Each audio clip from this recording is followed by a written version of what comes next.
The Biden administration's policies and messaging continue to be an utter failure. And in the face of the coming red wave this November, the illustrious Dr. Anthony Fauci flees for the hills. Hello, I'm Mike Huckabee. It's August 24th, and this is The Breakdown. Now, before we get started, if you haven't already, be sure to subscribe to the channel below and click the notification bell and click the like button so that YouTube will show this video to even more people. We like that a lot. Well, first up today, we're going to take a look at the latest in what may be the most insensitive comment yet from a Biden administration official. This one from Jennifer Granholm, former Michigan governor, who is now the Department of Energy secretary. She's kind of been making several ridiculous statements lately, telling people that she doesn't know in the world how to lower gas prices. And she laughed out loud at the reporter who actually asked her about that. It wasn't really funny to the American people to see their gasoline prices double. But this past weekend on the Sunday shows, she had another interesting comment. This time, she's talking about energy policies and the fact that if you're poor, the government is going to fix you up with weatherization. And if you're not poor, you're just a moderate income person, you'll get a whopping 30% off your energy bills. Let's watch. What do you say to the families who simply can't afford this stuff in the first place?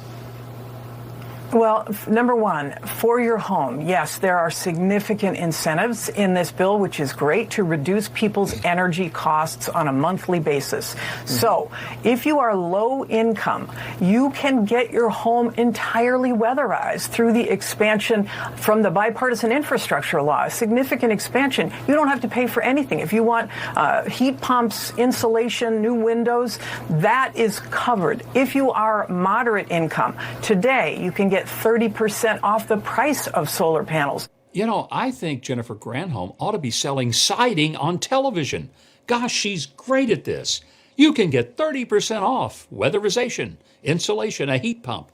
But if you're poor, we'll just give it to you for free. Oh, heck yeah. Put me in a new heat pump. Get me some air conditioning. Insulate my home, weather strip my windows, and just hand that bill over to the suckers who go to work every day and pay taxes. You see, that's really what this big spending bill was all about. It was not about fighting inflation. It was about making it possible for people to get free stuff from the government. There you have it. She didn't really mean to tell you that much, but she in fact did. How's that going over with the American public? Well, apparently not so well. Lately, the polls show that Americans are completely dissatisfied with the direction of the country.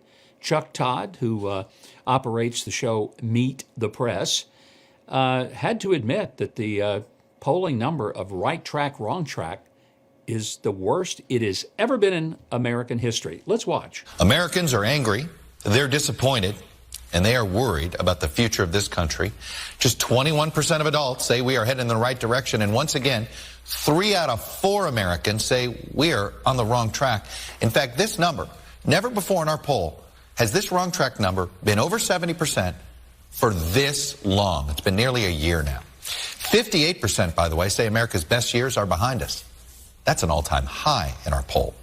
Well, that certainly doesn't bode well for the Democrats this November. Think about that. 74% say we're on the wrong track. Now, if you get to that number, that means that you have a lot of Democrats and independents who are also saying we're on the wrong track. Well, who do you blame for that? Well, let's see. Who's running the White House? Democrats. Who's running the Senate? Democrats. Who's running the House of Representatives? Democrats.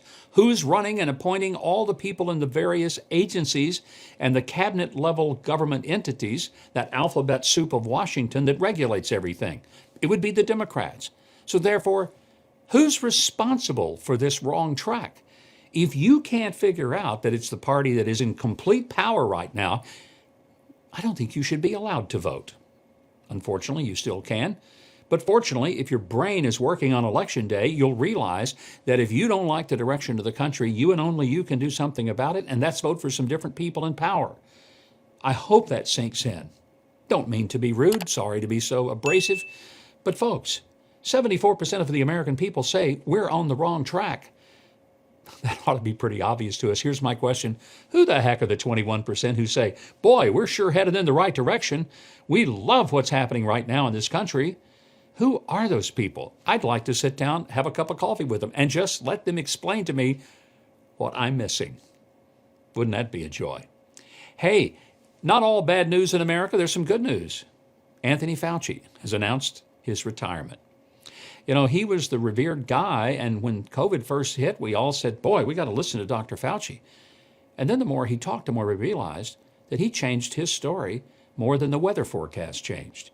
But he did announce that he's giving it up come sometime before the end of the year. Let's listen to Dr. Fauci. People go to medical school now. People are interested in science, not because of me, because most people don't know me, who I am. My friends know me, my wife knows me, but people don't know me. It's what I symbolize. And what I symbolize in an era of the normalization of untruths and lies and all the things you're seeing going on in society from January 6th to everything else that goes on, people, the craving for consistency, for integrity, for truth, and for people caring about people. You know, most of the time, people in government, they wear suits to work.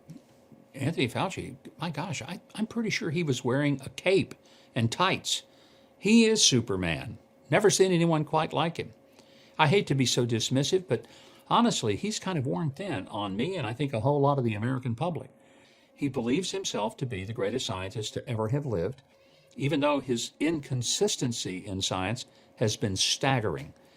Then he also has to admit that there's going to be some accountability called for.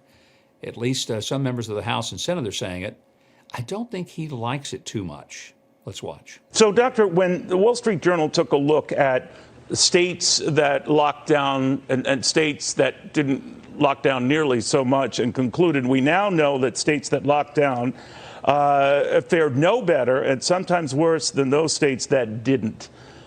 What do you think of that? You know, I really question those data, Neil. I'm sorry. There are many people who statistically looked at those data and disagreed with that. I think it's going to be interesting if Anthony Fauci does go back to Congress and gets grilled by what I hope will be a Republican majority in the House and Senate. And they'll ask him some tough questions, particularly about gain-of-function research. And did we as taxpayers fund that? Is that why the Wuhan lab in China ended up creating this monstrous virus? And whether it was accidental or on purpose, releasing it to the world. We really have a right to know that. Well, one person who has Dr. Fauci figured out pretty well is Governor Ron DeSantis of Florida. Here he is. Because sometimes people will ask me, oh man, how come Florida, 84,000 jobs, the rest of the country, what could be done to help the rest of the country? And I say, well, the saying that I always think back, and it's a little bit of a flourish on how it's been used previously, but a recession is when your neighbor loses his job, a depression is when you lose yours, a recovery is when Dr. Fauci loses his. And the roar of the crowd says it all. Well, maybe not everything that needs to be said, because that's why you're watching this edition of The Breakdown. I'm so glad that you have joined us, and here's what I'm hoping. I hope that you'll consider subscribing to the channel and clicking the notification bell below. Leave a like and share this video. Also, leave your answer in the comments section, or your comments, rather. Tell us what you think of today's breakdown. Be sure to tune into the live stream this coming Friday. And always, if you want more of my news, analysis, and commentary, be sure to sign up for my newsletter at MikeHuckabee.com. It's completely free. That's going to do it for this edition of The Breakdown. I'm Mike Huckabee.